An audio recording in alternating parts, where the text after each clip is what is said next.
A keni dëgjuar për çift ideal?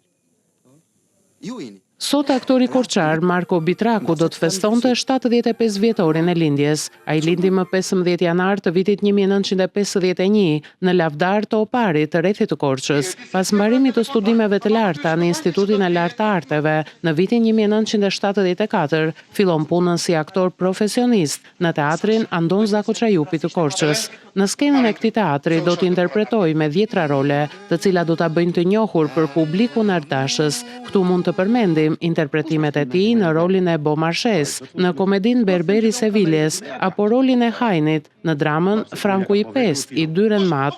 Roli timi i fundit do të jetë ai i Jovan Bregut në komedin Jovan Bregu Refugjat e Adelina Balashit. Në vitin 2008 ai do të realizojë edhe regjinë e monodramës Velloja e Bardhë e Odise Plakut. Në kinematografi ka interpretuar më shumë se 13 role.